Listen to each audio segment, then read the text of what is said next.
신바람 사연 아파트. 오늘의 사연 시작하겠습니다.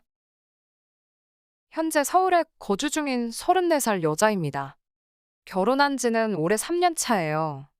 원래 제 성격이 무슨 일이건 간에 제 이야기를 여기저기 다 이야기하고 다니는 성격은 아닌데 이번만큼은 꼭 이야기해야겠다 싶어 이렇게 사연까지 적어 보내게 되었습니다. 여기 올라오는 사연들 보면 언제나 문제는 시댁에서부터 시작을 하잖아요. 저 역시도 마찬가지였습니다. 처음에는 시부모님이 너무 쿨한 성격이라 생각할 정도였고, 10월드는 저와는 거리가 먼 이야기라 생각했어요. 결혼 후에 시댁에 찾아뵐 일이 생기면 오히려 저희가 오는 걸 너무나도 귀찮아 하셨거든요. 괜히 저희 오면 집 청소도 해야 하고, 식사 준비도 해야 하고 여간 번거로운 게 아니니 시간 있으면 그냥 둘이 어디라도 놀러나 가라는 식이셨지요. 그런데 알고 보니 그건 다 신우 때문이었습니다. 남편은 저보다 4살 연상이고, 신우는 남편과 연년생이고요. 그런데 신우는 그 나이 먹도록 아직 결혼을 안 했습니다.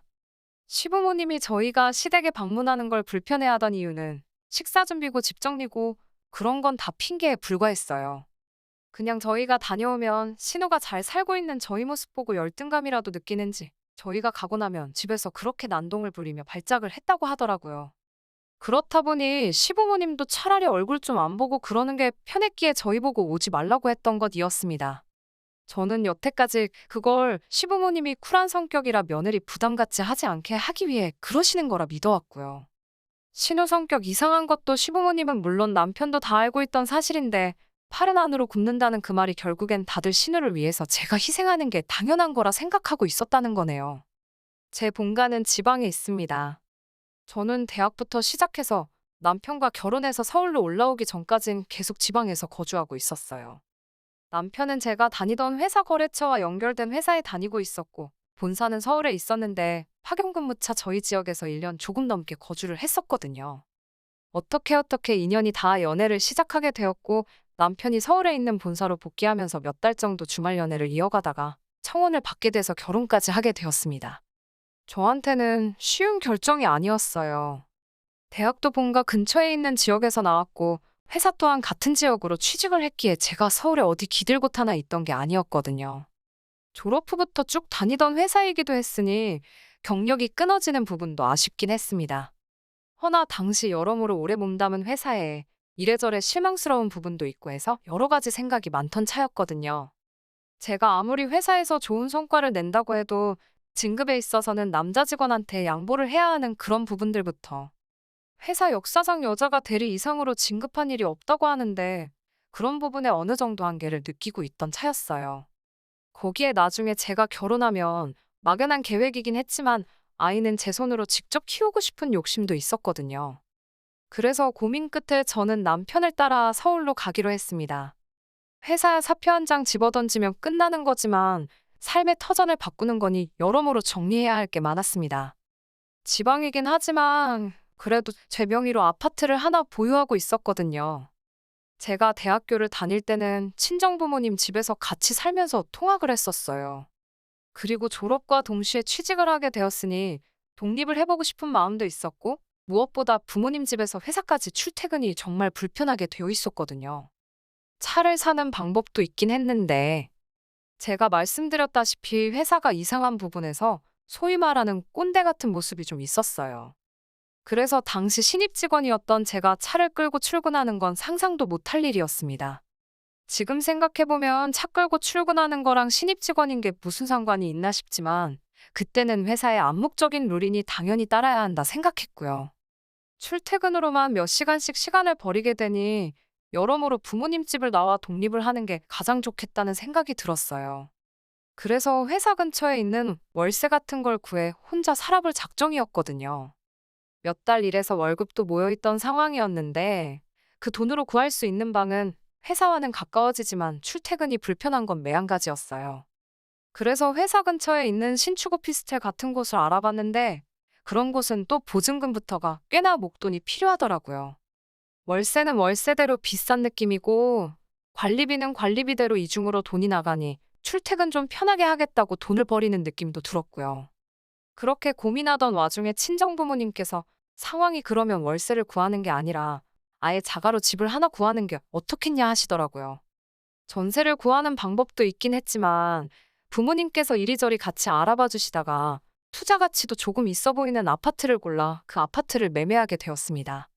친정 부모님께 6천 정도의 목돈을 지원받았고 나머지는 제가 모은 돈에 은행 대출을 껴서 제 나이 25에 내 이름으로 된 집을 갖게 되었지요.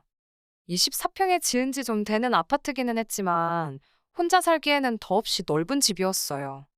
값도 합리적이고 출퇴근 문제도 해결되고 월세 나가는 거나 대출이자 내는 거나 비슷하겠지만 그래도 언젠가 이 집이 내 것이 될 거라는 생각에 이자 내는 건 아깝지도 않았습니다. 그 후부터는 열심히 돈을 모으며 빚부터 갚아야겠다 생각해서 돈 모으는 것에만 열중했어요. 조금씩 아끼고 절약하며 살다 보니 5년 뒤에 은행 대출은 완전히 다 털어버리게 되었습니다. 남편하고 연애를 시작하던 시점에는 이미 은행 빚은 다 갚은 상태였어요. 이래저래 수중에 모인 돈도 꽤나 있던 상황이었고요. 그리고 남편의 청혼을 받아 남편을 따라 서울로 가는 걸 결정했을 때 집은 집대로 있고 저한테는 추가적으로 1억이 넘는 저금이 있는 상황이었습니다. 남편 또한 당시 회사 생활을 좀 오래 했던 상황이어서 결혼 자금으로 1억 5천 정도를 모아놓은 상황이었어요. 제 돈까지 하면 2억 5천이라는 거금이긴 했지만 사실상 서울에서 그 돈으로 집을 구한다는 건 불가능에 가까운 일이었지요. 그나마 다행이었던 건 시댁에서 어느 정도 모자란 부분에 대해서 지원을 해주겠다고 약속을 했어요. 그래서 저희 돈과 시댁에서 지원해주는 돈을 합쳐 3억으로 전세를 구하고 나머지 돈으로 결혼 비용 및 자동차, 그리고 혼수 등을 구입하게 되었습니다. 집을 정리할 계획이 있기는 했는데 제가 1억 2천에 들어갔던 집이 2억으로 시세가 올라 있었거든요. 거기에 더불어 제가 결혼할 때쯤에 막 지방에도 투기 열풍이 불던 때였어요. 돈 좀 있다는 사람들이 보따리로 돈을 들고 와서 아파트를 몇 개를 사가지고 갔다. 이 지역에 대규모로 재개발 단지가 들어온다 뜬구름 잡는 소문이지만 여러 가지 호재들이 많은 상황이었지요. 집을 정리해볼까 해서 찾아간 부동산에서 부동산 아저씨가 하는 말이 일단 쥐고만 있어도 4억 5억까지는 오르지 않겠냐고 일단 들고 있으라는 식으로 귀뜸도 해줄 정도였어요. 그래서 남편과는 상의 끝에 그 집은 정리하지 않고 일단 그대로 두고 있기로 했습니다. 원래는 제 집을 전세를 주거나 할 계획이었어요. 그 돈을 보태서 저는 신혼집을 전세가 아니라 자가로 들어가고 싶었거든요. 그런데 남편이 조금 부담스러워하기도 했어요. 아무래도 시댁에서 지원해주는 돈이랑 자기가 모아놓은 돈도 적은 금액이 아닌데 제 걸 다 합치면 여전지 제가 더 많은 돈을 가져오는 거나 마찬가지였으니까요. 그러던 와중에 친정부모님 집에 가니 집도 엄청 낡았고 오래돼서 불편해하시는 게 눈에 보였어요. 아파트 한 번도 살아보신 적도 없었기도 하고요. 거기에 따지고 보니 친정부모님이 돈을 안 도와주셨다면 저도 자가로 집을 소유하는 게 아니라 그냥 월세살이 하면서 살고 있었을 거 아니에요. 은행 대출이야 빌린 돈이니까 다 갚았지 부모님이 해주신 돈은 당연히 내 돈이라고 생각해서 갚지도 않고 입싹 닫고 있던 상황이었고요. 그 당시 6천이면 집값도 올랐지만 물가도 같이 따라 올랐잖아요. 그러니 물가 같은 것도 감안한다면 못해도 1억은 해드려야겠다 생각했어요. 그래서 어차피 다른 사람한테 전세를 줄 바에 부모님께 그 집에서 한동안 살고 계시라고 했어요. 집값이 2배 이상 오른다는 호재도 있고 일단 집은 쥐고 있을 텐데 다른 건 몰라도 제가 당장 부모님께 해드릴 수 있는 게 그것 말고는 없더라고요. 이러나 저러나 당장 제가 모은 돈은 신혼집 구하는데 다 들어가야 했으니 말이지요. 남편도 이 생각엔 찬성했어요. 어차피 다른 사람한테 전세를 줘봐야 남편은 그 돈이 부담스럽다고 할 테니 그냥 쥐고만 있을 돈이기도 했고. 나중에 집값이 오르게 된다면 그 돈으로 부모님께 돈도 갚고 저희도 더 넓은 집으로 이사 가거나 할 때 보탤 수 있으니 좋은 생각이라고 하더라고요. 들으셨다시피 트러블 하나 없는 결혼 준비라 저한테 이런 일이 일어날 줄은 상상도 못했지요. 결혼 준비하면서 헤어지는 사람들도 많다는데 저희는 모든 게 물 흐르듯 좋게 좋게 잘 넘어갔으니 말이지요. 신우와 결혼 전에는 딱히 만날 일이 없었는데 축의금도 일부러 그런 건지 3만 원만 내고 가고 집 들일 때도 빈손으로 와서는 뭐 가구가 싸구려 느낌이 나네 하면서 처음부터 시렌트를 내서 대충 신우가 저를 안 좋아한다는 건 눈치를 채고 있었어요. 제가 뭐 잘못한 게 있는 것도 아닌데 왜 저러나 싶었는데 말씀드렸던 대로 자기 결혼 못한 히스테리를 부리고 다녔던 거였어요. 그런데 유독 저한테 살살맞게 구는 게 뭐 제가 모르는 게 더 있나 싶어서 남편을 추궁해 물어보니 그 이유라고 할 것도 엄청 보잘것없는 이유더라고요. 신우가 속이 그렇게 좁은 사람이란 걸 알고 더 놀라웠지요. 신우가 저보다 3살이 더 많은데 저한테 새언니라고 부르는 게 싫어서 저러는 거라더군요.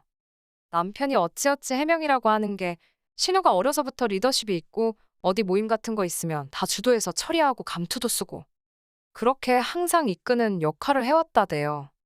감투 쓰고 다녔던 거랑 저한테 높임말 쓰는 게 무슨 상관이 있나 싶었는데 말인즉슨 신우 주변에 신우를 따르는 후배들이 많이 있는데 제가 그 후배들보다도 어리다는 거예요. 그런 저한테 높임말을 쓰는 모습이 상상이 가질 않는다니 어쩌니 해서 싫다는 겁니다. 그렇다고 제가 신우한테 내가 손윗 사람이니까 받들어 모셔라 강요한 것도 아니고 신우한테 반말을 찍찍하고 그랬던 것도 아니에요. 어이가 없고 황당하기는 했지만 싫다는데 제가 뭐 어쩔 도리가 있었겠나요.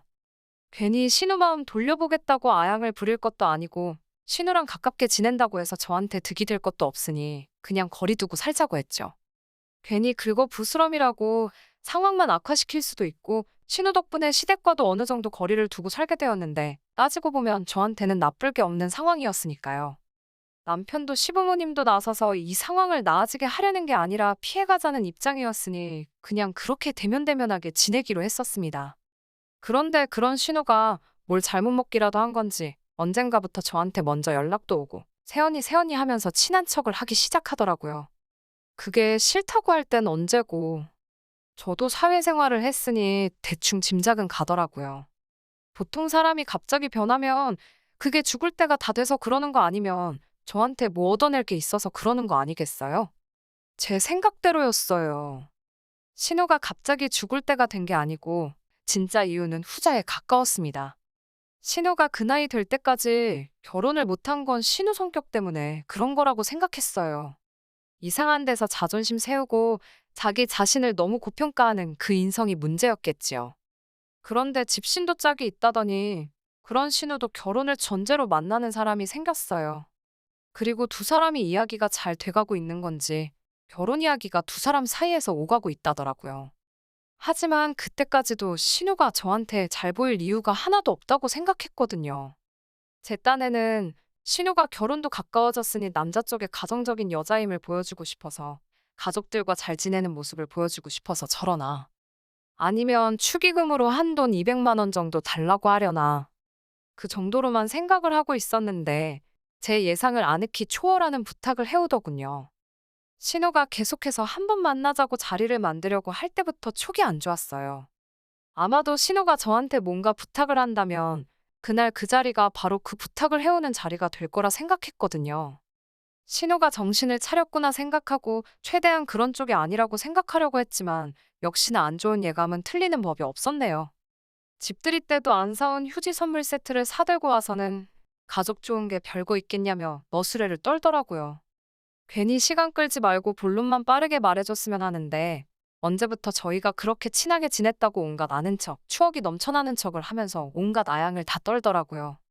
없는 추억 억지로 짜내서 분위기를 띄우려다가 막상 이야기거리가 다 떨어지니 그제서야 본론으로 넘어가는데 신우는 나 결혼하는데 다른 건 딱히 해줄 필요 없다는 말로 시작해서 말도 안 되는 부탁을 별것도 아닌 것처럼 말을 하더라고요. 우연의 일치라고 하면서 자기 결혼할 남자가 이번에 제 본가가 있는 쪽으로 내려가 장사를 시작할 계획이라고 하더군요. 그리고 제 명의로 그쪽에 아파트를 가지고 있다는 사실을 들었다면서 다른 건 아니고 그 집을 자기들이 사주겠다고 하더라고요. 인심 쓰듯이 사주겠다는 말이 어이가 없었습니다.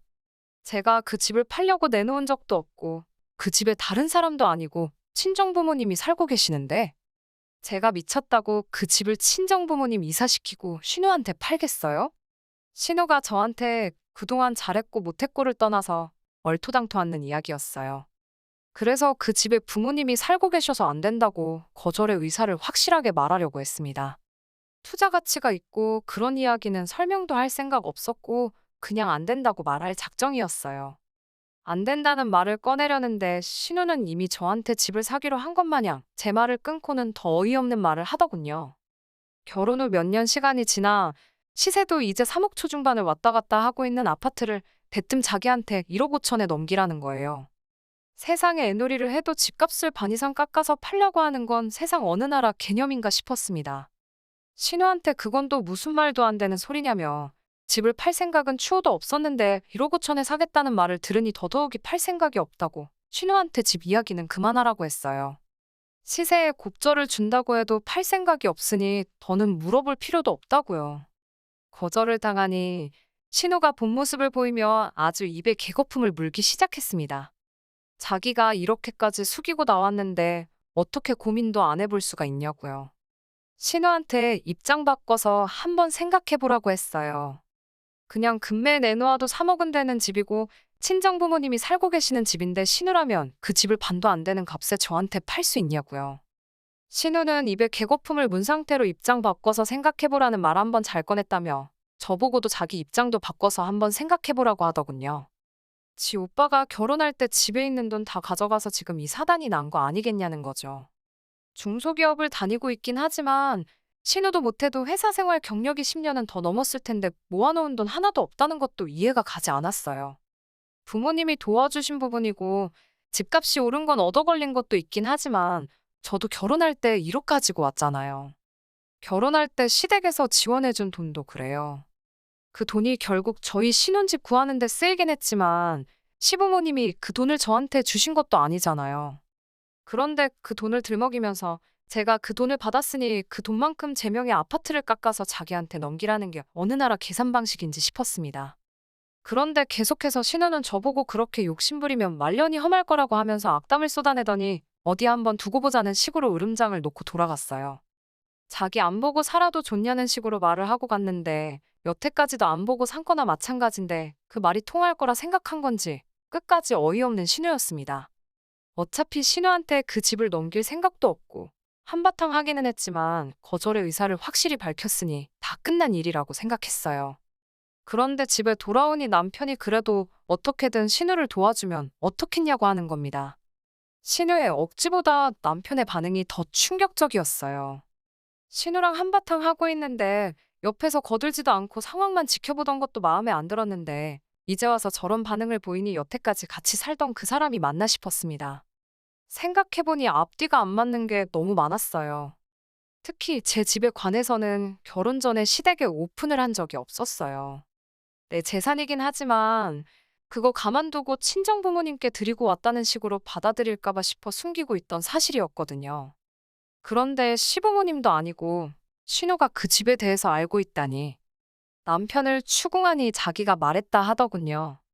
이번 기회 아니면 신우 씨 집은 다 간 거 아니겠냐. 성질 더러운 신우 등살에 힘들어하는 부모님 생각하니 그것도 딱하고 신우도 그 집을 싸게 얻으면 상대 쪽에도 면도 살지 않겠냐면서. 저보고 다른 사람도 아니고 가족 일인데 저만 조금 희생하면 모두가 편해지는 거 아니겠냐대요. 만에 하나 신우한테 그 집을 넘긴다고 한들 친정 부모님이 살고 계신데 그건 어떻게 할 거냐 따졌지요.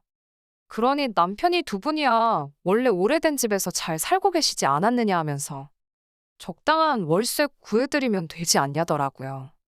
그 말이 끝나기가 무섭게 저도 모르게 남편 뺨싸다기를 한 대에 올려붙여버렸어요. 그 뒤로는 남편하고 말도 한마디 하지 않고 냉전 중이에요. 이 와중에도 생각 바뀌었냐며 저를 떠보는 신우 연락이 저를 더 열받게 만드네요. 파리 안으로 굽는다는 말이 딱 이 상황이네요. 억지로 반대로 꺾어봐야 부러지기밖에 더 하겠나요. 빠른 시일 내로 이혼 전문 변호사한테 상담 좀 받아보려고 합니다. 저도 강경하게 나간다면 남편도 마음을 돌리지 않겠나 싶네요. 궁금해하시는 분들이 계셔서 이렇게 후기 보내드립니다. 일단 남편하고는 완전히 이혼하게 되었어요. 생각을 바꿀 모습도 보이지 않고 반성은커녕 이런 걸로 이혼하자고 하는 제가 괘씸하다는데 더 뭘 두고 봐야 하나 싶더라고요. 전후 사정을 알고 나니 이혼하는데 확신만 더 갖게 되었어요. 신우 남편 될 사람이 우연찮게 제 고향에서 장사를 하는 것도 아니었어요. 신우가 애초에 결혼 조건으로 제 집을 가져오기로 한 거고 그 남자는 딱히 하는 일이 없는 사람인데 집 살던 아낀 돈으로 그쪽에다가 뭐 체인점 같은 거 하나 낼 계획이었다대요. 시모까지 나서서 그럼 그 집을 안 팔아도 되니까 친정부모님 내쫓고 거기서 신우 돈 모을 때까지 살게 해주면 안 되냐고 물어보는데 신우 먹고 사는 건 그렇게 중요한데 식가족 그 누구도 저희 부모님 생각해주는 사람 없더라고요. 그래서 이혼을 진행하게 되었어요. 남편은 오히려 이혼하자는 말에 기고만장해져서 재산 분할로 내 집 절반을 가져오겠다 으름장을 놓는데 좀 알아보고 그런 말 좀 하지. 결혼 전부터 가지고 있던 내 재산을 무슨 수로 자기가 가져가겠다는 건지 싶더라고요. 덕분에 이혼은 오히려 수월했네요. 오히려 전세로 들어간 돈에 제 돈도 껴있었으니 위자료며 재산 분할이며 이것저것 해서 제가 가져온 게 더 많아요. 혼수도 그대로 들고 와서 제 집에다 옮겨놨고요. 남편은 남은 돈 들고 시부모님 집으로 들어갔는데 시부모님도 이번에 꼭 신우는 시집을 보내야겠다고 생각한 건지 남편이 들고 온 돈 가지고 신우 시집을 보냈더라고요. 남편도 느끼는 바가 있었는지 저한테 연락해서 다시 합치자는 헛소리를 하더라고요. 평생 당신이 모은 돈 들여서 동생 시집 보내줬으니 부모님도 편해지고 당신도 행복한 거 아니냐고 영양가도 없는 소리 할 거면 열심히 돈 벌어서 신우 뒷바라지를 해주던 부모님 편하게 효도나 하라고 했어요. 저는 고향 내려와서 부모님 가지고 계신 돈하고 이혼할 때 들고 나온 돈에서 부모님하고 작은 가게 하나 차렸습니다. 잠깐 힘든 일이 있긴 했지만 힘들었던 거 자꾸 되새겨서 뭐 하겠어요. 앞날이 아직도 창창한데 제 행복 찾아가면서 열심히 살아보려고 합니다. 안녕하세요. 결혼한 지 1년이 조금 넘은 30대 가정주부입니다. 다른 사람들은 어떻게 살아가는지 궁금해질 때면 사연을 들으러 오곤 했었는데 오늘은 제 이야기를 하러 왔네요. 남편과 헤어진 마당에 과거를 곱씹을 필요가 있냐고 말씀하실 분들도 있을 것 같아요. 하지만 오늘 이렇게 일기 쓰듯 제 이야기를 한번 털어놓고 나면 제 머릿속도 마음속도 정리가 되지 않을까요? 그러면 주변 사람들한테 그동안 저에게 무슨 일이 있었는지 설명하기도 한결 수월할 것 같고 저는 여중여고 여대를 졸업한 후 보험 전문 회사 감사팀에 입사했습니다. 제 입으로 이런 말을 하기는 뭐하지만 좋은 여대를 나와 대기업에 들어가서인지 여기저기서 소개팅 자리가 많이 들어왔어요. 부모님을 통한 제법 진지한 선자리도 포함해서요. 하지만 첫사랑과 가슴 아픈 이별을 하고 연애에 대한 흥미를 잃어버린 저는 더 이상 남자친구건 뭐건 만나고 싶지 않았어요.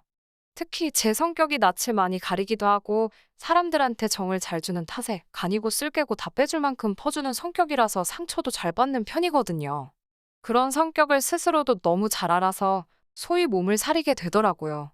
그런 저를 안쓰럽게 여긴 친구가 지금의 남편을 소개시켜 주었습니다. 궁합도 안 봐도 된다는 4살 차이의 남편은 자상하고 다정한 성격을 가진 사람이었어요. 퍼주기 좋아하는 저와 양보하길 좋아하는 남편이 만나니 다른 연인들 간에 흔히 볼 수 있는 작은 말씨름조차 저희에게는 낯선 일이었습니다. 서로가 서로에게 늘 고마워하고 미안해하다 보니 주변 사람들 모두 천생연분이라고 저희를 불렀어요. 양가 부모님들도 서로 저렇게 좋아 죽는데 굳이 시간 끌 필요가 있겠냐며 하루빨리 결혼시키자는 이야기가 나오게 되었고요. 그렇게 저희는 사귄 지 2년 만에 사람들의 축복 속에서 부부의 연을 맺게 되었습니다. 하지만 부부의 연을 맺게 되면서도 제가 몰랐던 사실이 있었으니 그건 바로 도련님이었습니다. 정확히 말하자면 도련님의 존재는 알고 있었지만 단 한 번도 만나본 적이 없었어요. 남편과 사귀기 시작한 날부터 결혼식 당일까지도요. 처음 도련님의 존재에 대해서 알게 된 건 남편의 집에 놀러 갔을 때였습니다. 남편이 잠시 자리를 비운 사이 혼자서 방을 둘러보다 남편의 오래된 사진첩을 발견했어요. 남편이 어렸을 때 얼마나 귀여웠는지, 누구를 더 닮았는지 단순한 호기심의 사진 몇 장을 보게 되었고요. 사진첩에는 남편과 닮았지만 남편보다 좀 더 어린 아이가 한 명 더 있었습니다. 방으로 돌아온 남편에게 누구냐고 물으니 동생이라고 짧게 대답하더군요. 그 전까지는 남편에게 남동생이 있다는 이야기를 듣지 못했기에 놀란 제가 그동안 왜 말 안 했냐고 소개는 왜 안 시켜주냐고 물었습니다. 그러자 남편이 연락이 잘 안 된다며 말끝을 흐리더라고요.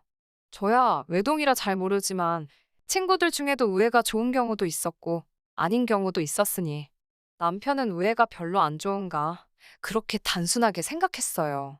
남편이 자세히 이야기하고 싶어 하지 않는 것 같았고요. 당시만 해도 결혼 이야기도 오가기 전이었기 때문에 굳이 꼬치꼬치 캐묻고 싶지는 않았습니다. 특히 가족 문제라면 제3자인 제가 구태여 알 필요는 없다고 생각했어요. 하지만 그 이후에도 시댁과 도련님 사이에 왕래가 없어도 너무 없다는 걸 눈치채고는 뭔가 이상하다고 생각했어요. 한 번은 제가 넌지시 도련님은 어떻게 지내고 계시냐는 식으로 이야기를 꺼내니 시부모님께선 그건 제 할 바가 아니라며 말을 딱 자르시기도 했고요. 남편도 계속해서 연락이 안 된다는 말뿐이었으니 그래도 솔직히 전 결혼식엔 나타날 거라고 생각했습니다. 하나뿐인 형의 결혼식이었으니까요. 하지만 도련님은 끝까지 그림자도 보이지 않았지요. 이쯤 되자 친정부모님께서도 사돈 총각한테 무슨 일이 있는 거 아니냐며 걱정과 의심을 동시에 보이셨습니다. 저나 부모님이 절대로 호사가 타입은 아니에요. 하지만 혹시 장애나 무슨 큰 흉터 같은 게 있어서 남들 앞에 나서지를 못하는 건지 아니면 숨어 살아야 되는 어떤 이유가 있는 건지 별의별 생각을 다 하게 되더라고요. 그런 와중에 정말 뜻밖의 경로로 도련님의 행방을 알게 되었습니다.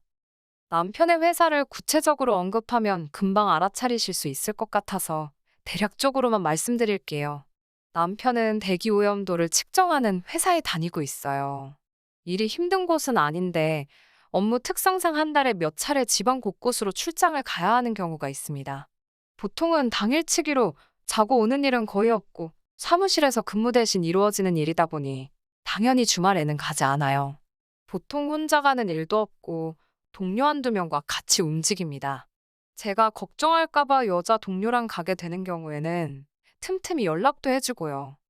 그런데 결혼식을 올리고 얼마 지나지 않아서부터 이 방식이 달라지기 시작했습니다. 처음 그렇게 느낀 건 남편이 토요일 아침 7시부터 집을 나설 때였어요. 평소 주말에는 늦잠 자는 걸 좋아하는 사람인데 그날따라 아침부터 출장으로 춘천을 간다는 거예요. 그때만 해도 속사정을 몰랐던 저로서는 남편이 불쌍하기만 했어요. 그런데 매주 토요일마다 반복이 되니까 굉장히 수상하다는 생각이 들기 시작했습니다. 한 번은 제가 확실히 출장 가는 거 맞냐니까 큰 거래처라서 그렇다며 둘러대는데 남편의 표정에서 거짓말이라는 확신이 들더라고요. 가끔 막장 드라마를 보면 애인이 상대의 불륜을 의심하는 장면들이 나오잖아요. 그럴 때마다 꼭 서로의 핸드폰이나 블랙박스를 뒤지고 상대의 뒷조사를 하고 그러더라고요. 그런 걸 볼 때마다 드라마인 걸 알면서도 뭘 저렇게까지 하면서 같이 살아. 자존심 상하게. 그렇게 생각했었거든요. 그런데 막상 제가 남편의 바람을 의심하게 되니까 저도 모르게 어느샌가 제가 경멸하던 그 행동들을 하나씩 하고 있더라고요. 제일 먼저 남편이 자는 사이에 남편 핸드폰 비밀번호부터 풀어보았고요. 남편이 없는 틈에 남편 컴퓨터를 뒤적거렸습니다. 그런데 정말 아무것도 안 나오는 거예요. 그리고 주말에 한 번씩 나가는 거 말고는 정말이지 아무것도 달라진 게 없었어요. 여전히 자상하고 다정한 한결같은 남편이었지요. 결국 정말 하고 싶지 않았던 일인데 마지막으로 한 번만 어딜 가는지 따라가 보자고 생각했습니다. 만약에 남편이 바람을 피고 있었다면 헤어지는 거고 정말 출장을 가던 거였다면 앞으로는 무슨 일이 있어도 남편이 하는 말이라면 무조건 믿어주자고 생각했어요. 콩으로 파칠 순대도 믿어주자고요. 하지만 상황은 제가 생각한 것과는 전혀 다르게 흘러갔습니다. 남편은 출장을 간 것도 아니었지만 여자를 만난 것도 아니었어요. 남편이 도착한 장소를 보고서 저는 충격을 금치 못했습니다. 교도소였어요. 예상치 못한 장소에 제 심장은 그 어느 때보다도 빠르게 뛰었습니다. 별의별 생각을 다 하게 되더라고요. 아무 일도 손에 잡히지 않았고 절망적이었습니다. 몇 시간 후 집으로 돌아온 남편에게 어디 갔다 왔냐고 물으니 아니나 다를까 출장 다녀왔답니다. 제가 당신 회사는 교도소하고도 거래를 하냐니까 남편이 벙찐 표정으로 저를 쳐다보더라고요. 남편이 제게 어떻게 알았냐고 물었습니다. 그게 중요하냐는 제 질문에 아니라며 그냥 다 미안하답니다. 그리고는 깊은 한숨을 내쉬고는 한동안 저랑 눈도 못 마주치더라고요. 거긴 왜 갔냐고 물으니 자기 동생, 그러니까 도련님 때문에 갔다 왔답니다. 이미 저 혼자 집에서 온갖 상상의 나래를 펼치고 있었고 그 시나리오에 도련님이 감옥에 있다 도 있었기에 오히려 그다지 놀라지 않았네요. 한층 침착해진 제가 도대체 무슨 일로 도련님이 교도소까지 가게 되었냐고 물었습니다.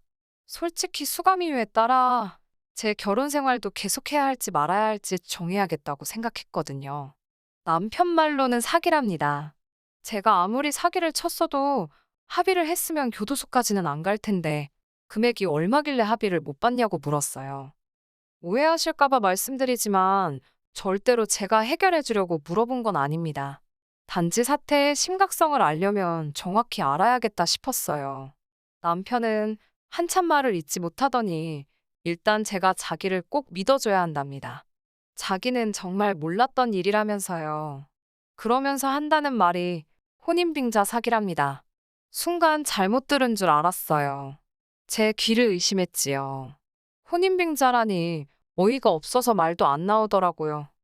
남편을 추궁해서 좀 더 자세히 듣고 나자 도련님이고 나발이고 입에서 정말 욕이 절로 나오던데요. 처음에는 채팅에서 알게 된 여자한테 자기가 병원장 아들이라면서 결혼하자고 꼬셨답니다. 이후로 잠깐 쓰고 준다. 오다가 사고가 났다. 뭐 말도 안 되는 핑계로 자금 한 채 7천만 원이나 갖다 쓰고는 헤어지자고 했다나 봐요. 그러니 어느 여자가 눈이 안 돌아가겠어요. 그 여자와 부모가 도련님을 고소했고 그것 때문에 도련님은 이미 한번 복역을 했었답니다.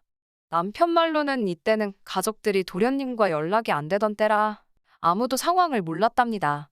전 솔직히 시부모님도 정말 모르셨을지 못 믿어왔지만요. 아무튼 그런데 출소하자마자 또 이래저래 세네 명의 여자를 만나서는 자기가 서울 어디 대학병원에서 근무하는 의사라며 결혼하자고 그러면서 또 조금씩 돈을 뜯었나 봐요. 하지만 이후로 여자들이 서로의 존재를 알게 되면서 단체로 도련님을 고소했답니다. 남편에게 이야기를 들을수록 도련님은 당연히 사람으로도 안 보였습니다. 하지만 저를 더 실망케 한 건 시부모님의 태도였어요. 시부모님은 도련님에게 피해를 입은 여자들이 나타날 때마다 지들이 좋아서 달라붙을 때는 언제고 이제 와서 저런다며 만약에 당신 아들 감옥이라도 가면 니들 결혼하고 엄마 되고 할 때마다 쫓아가서 내 아들한테 붙어먹던 멍청하고 더러운 여자라고 소문을 낼 거라며 협박을 해오시다 몇 차례 벌금을 내셨답니다. 제 앞에서는 늘 고상하고 상냥하시던 시부모님께서 다른 사람들에겐 그렇게 막말의 협박을 하시는 분들이었다니 충격이었습니다. 솔직히 이런 집안에서 자란 남자인 줄 진작에 알았다면 남편과 결혼은커녕 연애는 고사하고 커피 한 잔도 같이 안 마셨을 거예요. 남편은 정말 자기 동생이 이렇게까지 쓰레기 같은 인간인 줄은 몰랐다며 제 앞에 무릎을 꿇고는 어린아이처럼 엉엉 울기 시작했어요. 자기가 그동안 동생을 보고 왔던 건 소식을 알게 된 이상 모르는 척 할 수가 없었답니다. 부모님 돌아가시고 나면 세상 천지에 자기와 피를 나눈 형제는 그 애뿐인데 자기가 자기 동생을 어떻게 버리냐면서요. 그렇게 우는 남편의 모습을 보니 속상하면서도 마음 한구석이 갑갑해졌습니다. 아무리 생각해도 이 결혼 생활을 끝내야겠다 싶었어요. 하나도 몰랐다는 남편의 말을 믿을 수 없었고 도련님이 출소라도 하고 나면 결국 다시 형제라는 이름으로 가족이라는 이름으로 저희 인생의 얼굴을 비추는 날이 올 텐데 마주할 자신이 없었어요. 하지만 헤어지자는 소리가 입 밖으로 쉽게 나오지 않았습니다. 어찌됐건 사랑해서 한 결혼이었으니까요. 저도 다른 사람들 사연을 들을 땐 어이구 헛똑똑이 소리가 절로 나올 때가 많았거든요. 하지만 막상 제 일이 되니까 쉽지가 않더라고요. 며칠의 고민 끝에 시댁과 친정의 도련님에 대해 제가 알고 있다는 사실을 알렸습니다. 시댁도 친정도 서로 다른 이유로 쑥대밭이 되었어요. 친정 부모님은 이거 사기 결혼이라며 난리가 났고 시댁에서는 죄송하다며 죄인 모드로 나오시더군요. 무엇보다 남편은 저에게 자기를 버리지 말라며 계속해서 매달렸어요. 모든 것이 복잡한 상황에서 결국 남편과 시댁을 좀 지켜보는 쪽으로 이야기가 됐습니다. 일단은 남편에게는 더 이상 비밀은 없어야 한다고 했고 도련님과는 안 보고 사는 쪽으로 이야기를 마무리했습니다.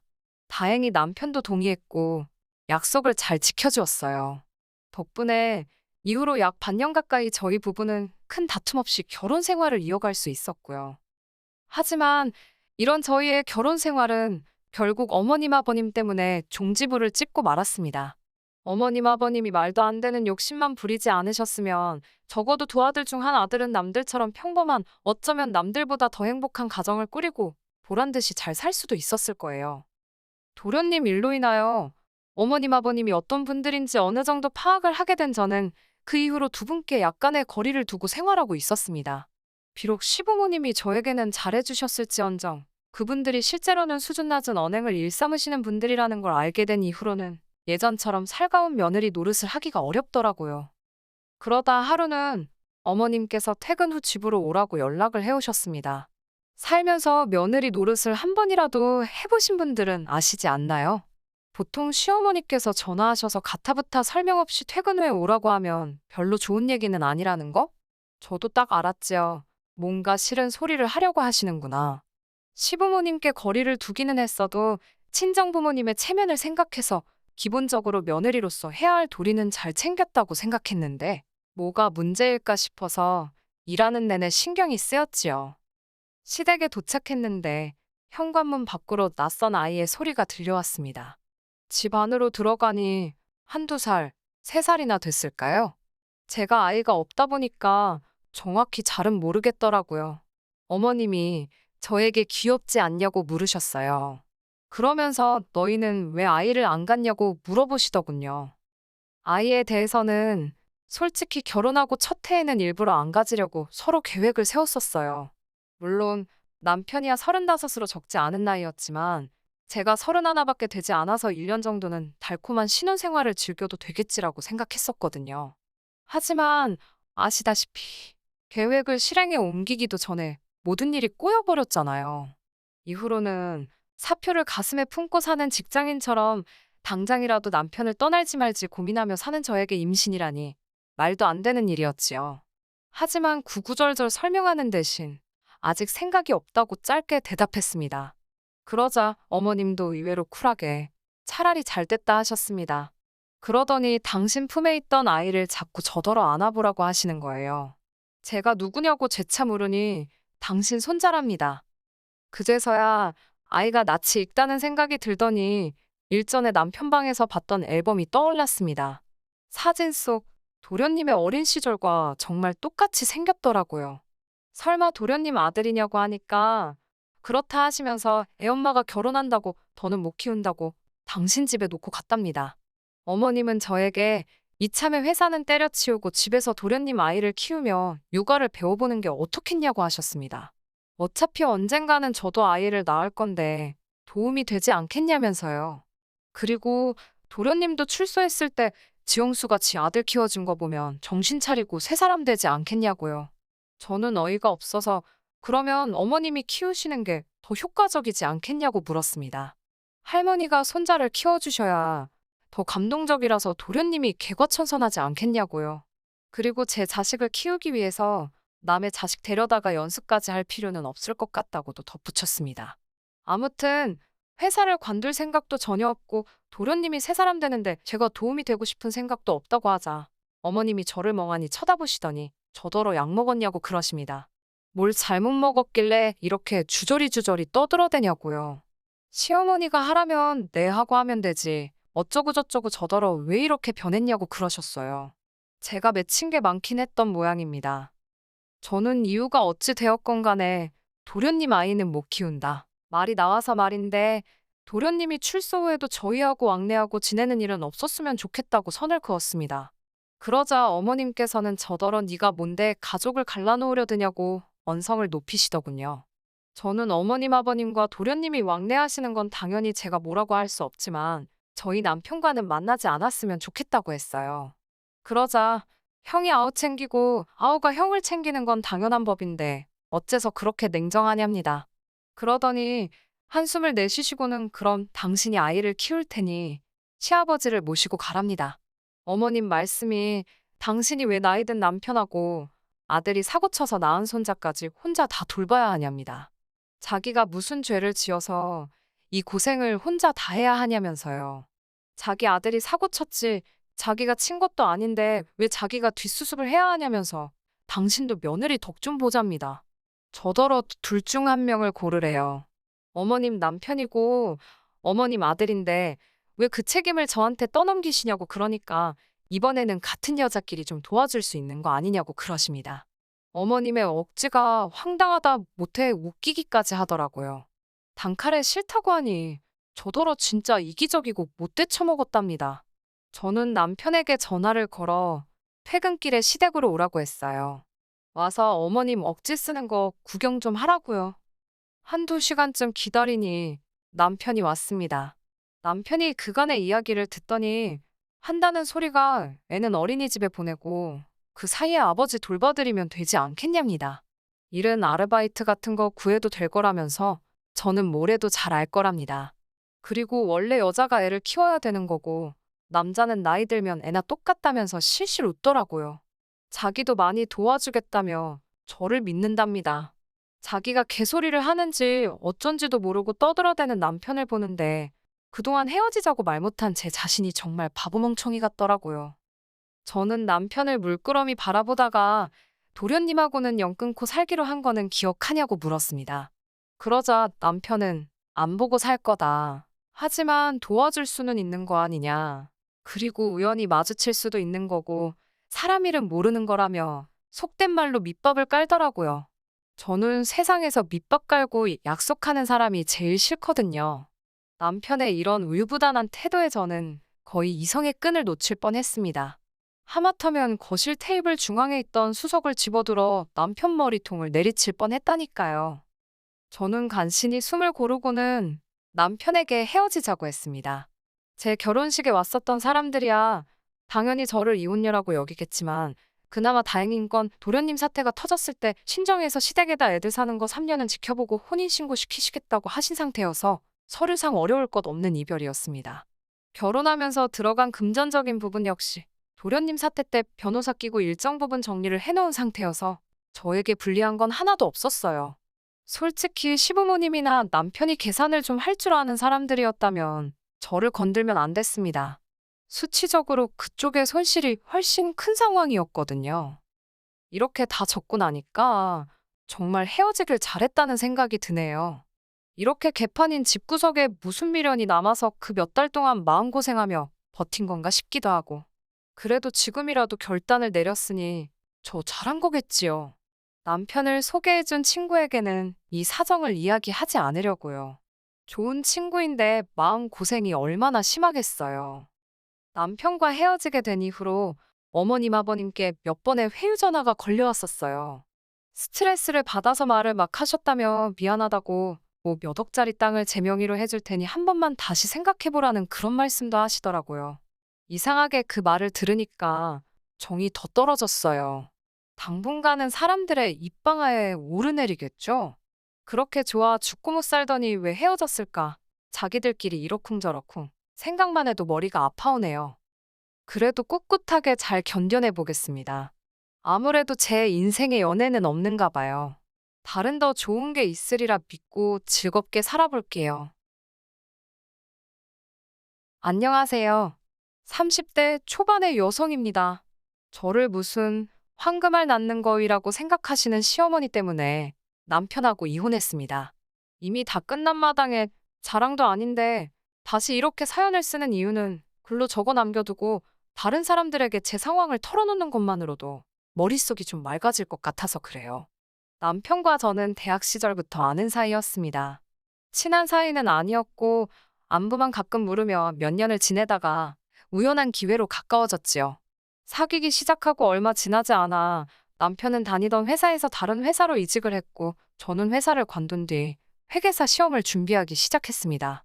사실 연애를 시작했을 때만 하더라도 남편의 이직이나 저의 수험 생활은 계획에도 없던 일이었거든요. 그렇기에 이런저런 걱정이 많이 되었네요. 사실 저는 어머니가 안 계십니다. 제가 대학에 입학하고 얼마 지나지 않아 사고로 돌아가셨거든요. 어머니가 살아계실 때도 집안 형편이 좋지 않았는데 어머니가 돌아가신 이후로는 마치 늪지대로 빨려 들어가듯이 급속도로 집안 사정이 나빠지더라고요. 그나마 다행이었던 건 제가 당시 좋은 대학에 다니고 있었기에 과외로 생활비와 학비를 어느 정도 충당할 수는 있었습니다.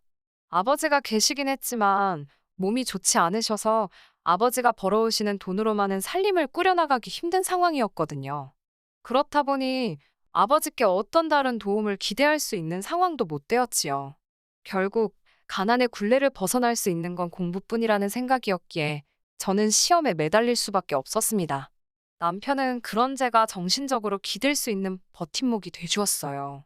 그때만 해도 남편에게 정말 고맙고 미안한 마음뿐이었네요. 남편과 저 두 사람만 놓고 본다면 저희 관계에는 아무런 문제도 없었습니다. 진짜 문제는 저와 시어머니의 관계였어요. 시어머니는 무슨 부귀영화를 누린다고 여자 뒷공문이나 따라다니며 뒤치다꺼리를 하느냐고 남편을 쥐잡듯 잡으셨습니다. 처음에 제가 시험에서 낙방했을 때는 송충이가 갈잎을 먹으면 죽는다며 주제 파악이나 하라고 악담을 하시고도 하셨고요.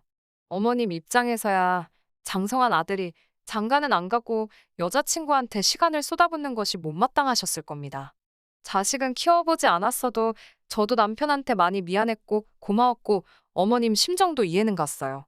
저 또한 시험에 합격하지 못한다면 저뿐만 아니라 남편도 시간 낭비를 한 게 되는 거니 부담도 되었고 미안한 마음이 컸지요. 어쩌면 저보다 더 좋은 여자를 만날 수도 있는데 저 때문에 그 기회를 놓치는 건 아닌가 싶기도 했고요. 결국 저는 어머님의 성화에 못 이겨 남편에게 헤어지자고 몇 번을 말하기도 했었습니다. 그때마다 남편은 자기는 어머님은 안 보고 살아도 저는 보고 살아야겠다며 저를 붙잡았어요. 고생 끝에 저는 회계사가 되었고 알만한 사람들은 한 번쯤 들어본 회사에 입사했습니다. 그리고 그때부터 어머님께서는 갑자기 태도가 돌변하시더군요. 세상에 둘도 없는 착한 시어머니 흉내를 내기 시작하시더니 주변 사람들에게는 아직 결혼도 안 한 저를 며느리로 소개하셨지요. 덧붙이시기를 별 볼 일 없는 며느리, 당신 딸이다 생각하고 뒷바라지를 했더니 이런 좋은 날이 왔다며 생색을 내셨습니다. 그런 이야기가 제 귀에 들어왔을 땐 어이도 없고 황당했지요. 힘든 수험 기간 동안 누구보다 저에게 너 같은 게 무슨 회계사냐며 생긴 것도 복도 지지리도 없게 생겼다고 악담을 퍼붓던 분이 어떻게 그런 거짓말을 입에 침도 안 바르고 하실 수 있는지. 그럴 때마다 남편을 생각하면서 참았습니다. 제가 가장 힘들고 어려웠던 시절 남편이 제 옆에 있어줬잖아요. 그랬기에 시험에 합격한 이후로 여러 가지 유혹도 많았고 좋은 혼처 자리도 많았지만 조금도 흔들리지 않고 남편과 결혼을 결심했던 겁니다. 하지만 어머님은 그런 저희 한계를 시험이라도 하고 싶으셨던 건지 자꾸만 도가 넘는 행동과 상식 밖의 요구들로 저를 힘들게 하셨어요. 결혼 당시 남편은 모아둔 돈이 거의 없었습니다. 연봉도 제 초봉의 절반 정도에 불과했지요.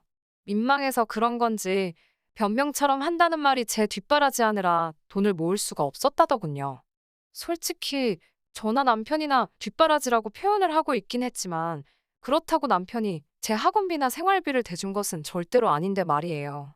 물질적으로보다는 정신적인 뒷바라지라고 표현하는 게 적절하겠네요. 저도 시험 준비를 하기 전 회사 생활을 하면서 벌어둔 약간의 여윳돈이 있었기 때문에 그 돈으로 수험 생활을 해나갔습니다. 그렇기에 저 때문에 돈이 없다는 말은 인정할 수 없었어요. 다만 제가 그 부분을 문제 삼지 않았던 것은 돈이야 저도 벌게 되었으니까 큰 문제라고 여기진 않았거든요. 괜히 남편의 자존심을 건드는 건 아닐까 걱정도 되었고요. 그리고 어쨌든 남편이 저에게 큰 힘이 되어준 건 사실이니까 저도 금전적인 부분에서는 접고 가자는 마음도 있었고요. 친정아버지께서 많이 도와주지 못해 미안하다며 주신 2천만 원과 제가 모은 돈 3천, 그리고 남편이 가져온 2천만 원, 전부 합하여 7천이 있었습니다. 어머님께서는 당신 아들이 들고 있는 돈이 2천인 거지. 그동안 저 때문에 당신 아들이 까먹은 돈이 1억은 될 거라며 1억 받았다 생각하라는 억지를 쓰셨습니다. 솔직히 말도 안 되는 소리였지만 결혼하기로 마음먹은 마당에 시시비비를 가려서 뭐하나 싶더군요. 부족한 부분은 대출을 받아서 서울 외곽에 작은 아파트를 하나 샀습니다. 문제는 어머님이셨습니다. 어머님은 당신 아들이 경제적으로 저보다 처지는 상황이라는 걸 확실히 알고 계셨어요. 그런데 결혼식을 올린 이후로 어머님은 번번이 당신 아들의 한 달 월급보다도 비싼 가격대의 선물을 요구해 오시기 시작했습니다. 정말이지 전후사정 모르는 누군가가 봤다면 제가 어머님께 무슨 큰 빚이라도 졌다고 생각했을 거예요. 제가 생각이 없고 바보라서 어머님의 그런 무리한 요구를 다 들어드린 게 아닙니다. 오로지 남편의 입장을 위해서 그리고 가정의 평화를 위해서 참고 참았을 뿐이지 저도 이 상황이 정상이 아니라는 건 잘 알고 있었습니다. 그런 와중에 저는 한 사건으로 완전히 폭발하게 되었습니다. 남편에게는 여동생이 한 명 있었는데 어머님이 저에 대해서 뭐라고 이야기를 해놨는지 어지간히도 저를 무시하더라고요. 그나마 제가 회계사에 붙고 나니까 백수가 어떻고 나이값이 어떠고 그런 소리는 쏙 들어갔지만요. 제가 보기엔 아주 한심한 아가씨입니다. 남편 말에 의하면 고등학교를 졸업한 뒤 이것저것 배운다며 시간을 보내다가 뜬금없이 입법고시를 보겠다며 집에서 돈을 어지간히 가져다 썼다더군요. 이렇게 말하면 그렇지만 한 2년 하다가 못해먹겠다며 때려치더랍니다. 이후로는 7급 공무원을 하겠다더니 언젠가 9급 공무원까지 내려갔더라고요. 솔직히 요새 날고긴다 하는 머리 좋은 친구들도 9급 공무원 준비할 때 1년은 나 죽었다 생각하고 공부한다 들었습니다. 하지만 신우는 그런 노력이 전혀 없었지요. 말이 좋아 준비 중인 거지. 맨날 친구들 만나서 술이나 마시고 툭하면 사고나 치고 다니는데 좋은 결과가 있을 수가 없거든요. 그런데도 저희 어머님께선 저도 했는데 당신 딸이 못할 게 뭐냐면서 저를 내려치시고 당신 딸 띄우기에 바쁘셨지요.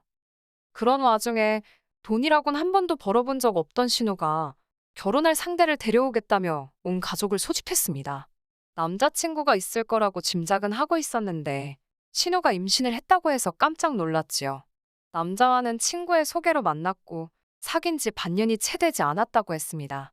신우보다 3살이 많았고 곧 아버지 사업을 물려받을 거란 남자는 요리저리 눈을 굴리며 시댁 구석구석을 확인하는 눈치였어요. 모르긴 몰라도 꽤나 실망했을 겁니다. 시부모님이나 신우나 자기들 몸치장하는 거나 좋아하지 집안 정리도 잘못하고 집이 어수선하거든요.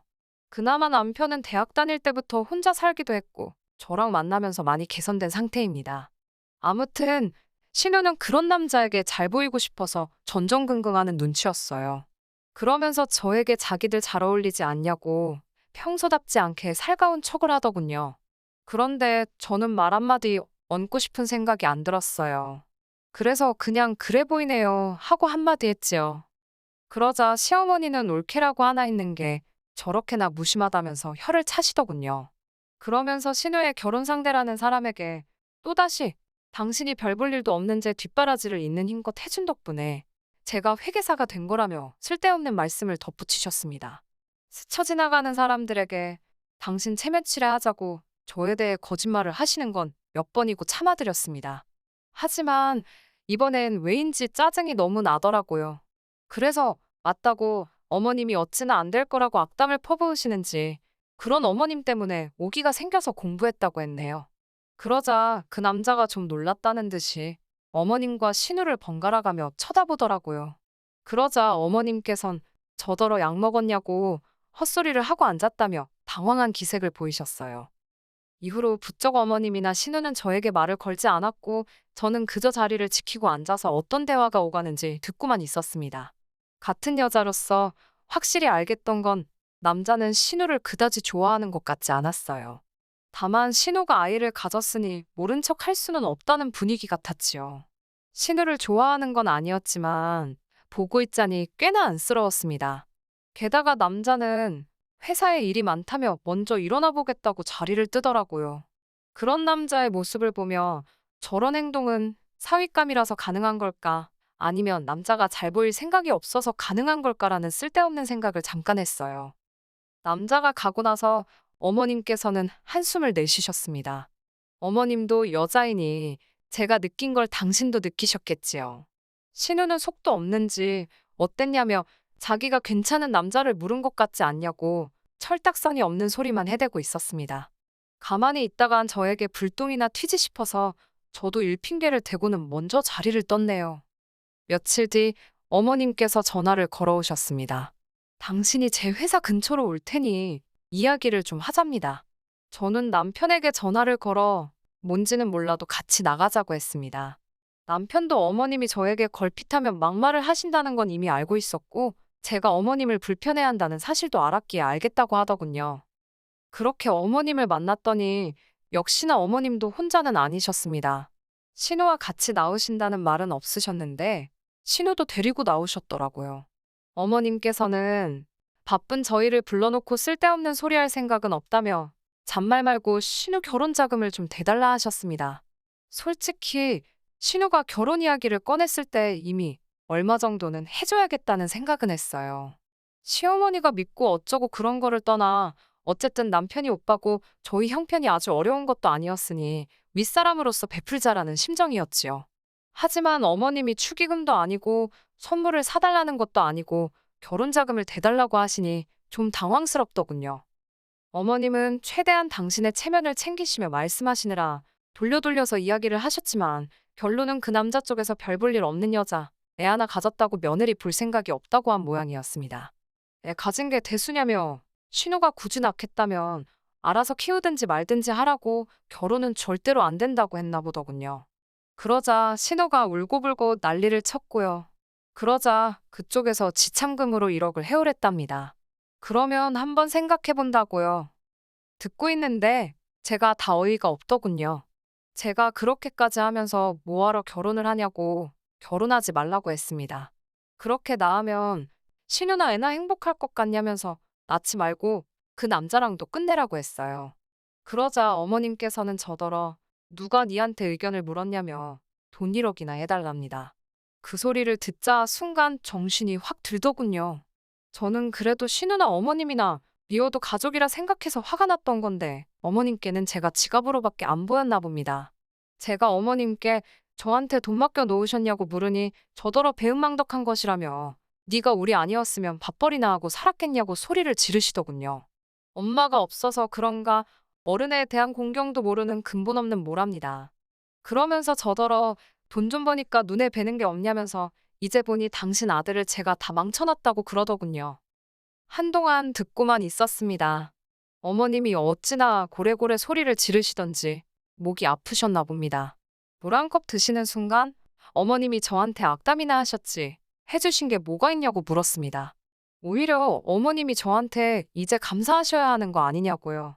별 볼 일 없는 이 집구석 그래도 당신 며느리 회계사라고 어지간히 자랑하고 울고 먹지 않으셨냐고요. 저도 제 주변 사람들 다 사짜 남편 만나서 사는데 돈도 못 버는 남편에 백도 없는 시댁 이야기하면 쪽팔린다고 마구잡이로 쏟아냈네요.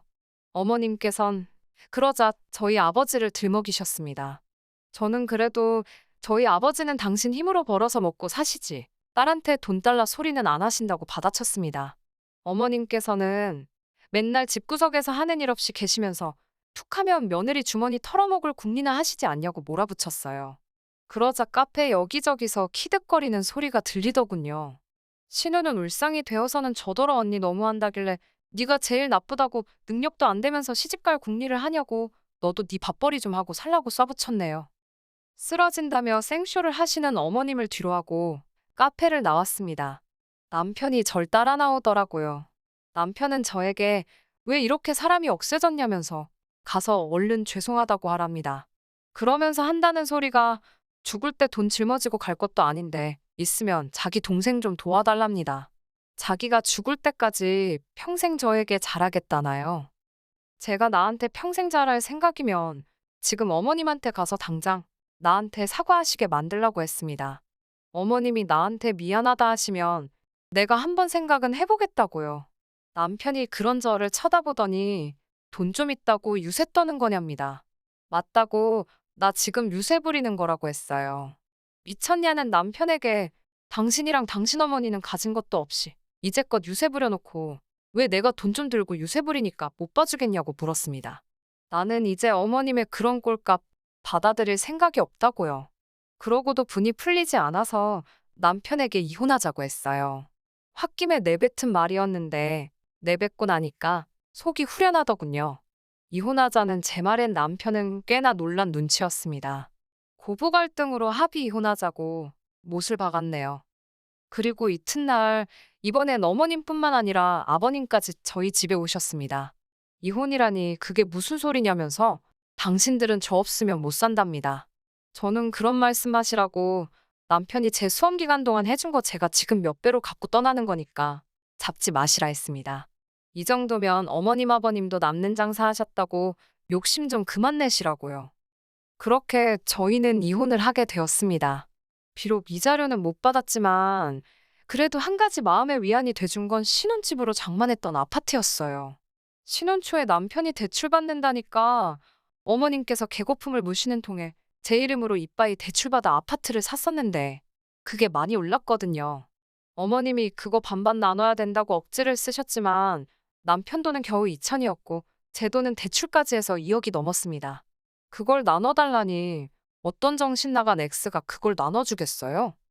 그 이후로 저는 회사 생활 잘하면서 잘 살고 있습니다. 제가 사는 오피스텔에서 멀지 않은 곳으로 친정아버지 거처도 옮겨드렸습니다.